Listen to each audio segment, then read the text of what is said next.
তো হুজুর পাক সাল্লাল্লাহু আলাইহি সাল্লাম, রাসূল পাক সাল্লাল্লাহু আলাইহি সাল্লাম মেরাজ শরীফে গেছেন। অসংখ্য কাজ, অসংখ্য কর্মাদি আল্লাহ থেকে আমাদের জন্য নিয়ামত হিসাবে নিয়ে এসেছেন।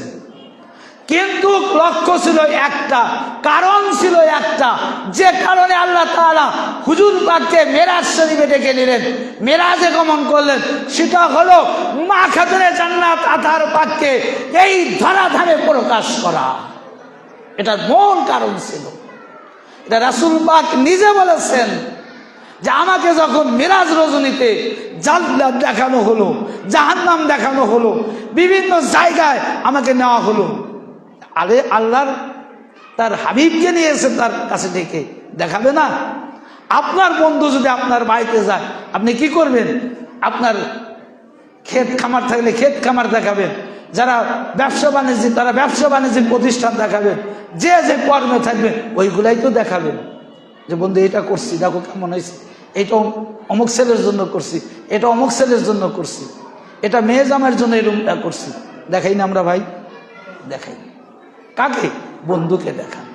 তো আল্লাহ রাব্বুল আলামিন হুজুর পাককে মেরাজ শরীফে নিয়ে গেলেন, জান্নাত দেখালেন, জাহান্নাম দেখালেন, সমস্ত জান্নাতের আশপাশ, সমস্ত আরশে মাকাম, সকল কিছু দেখানোর পরে হুজুর পাক একটি গাছের নিচে নিয়ে গেলেন। আল্লাহ নিজে তাকে একটি গাছের নিকট নিয়ে গেলেন। সেই গাছটার নিকটে নিয়ে যাওয়ার পরে বলেন, ইয়া রাসূলুল্লাহ, ইয়া হাবিবাল্লাহ, হুজুর আপনি তো আমার এখানে এসেছেন, আমি তো আপনার জন্য আদর আপ্যায়ন কিছুই করতে পারলাম না, তবে আপনার আদর আপ্যায়নের জন্য এই গাছ থেকে একটি ফল আপনাকে আমি রেখেছি নির্ধারণ করে।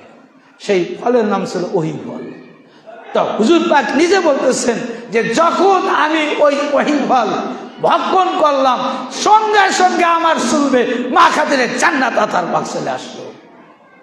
তার মানে যে আল্লাহ নিজে তাকে ভালোবাসলেন, আল্লাহ নিজে তাকে প্যার করলেন, আল্লাহ নিজে তাকে কি করলেন? ভালোবেসে হুজুর পাককে কাছে ডেকে নিয়ে আরশে আজিম থেকে মিরাজ রজনীতে হুজুর পাককে ওই জান্নাতের ফল অর্থাৎ আহারের মাধ্যম দিয়ে সাইয়্যিদাতুন নিসা মা খাতুনে জান্নাত আতাহার পাককে ধরাধামে প্রকাশ করলেন।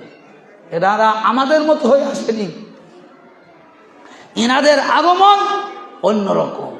তো সেই মা খাতুনে জান্নাত আতাহার পাকের পবিত্র মিলাদাত শরীফ হচ্ছে এই মাস।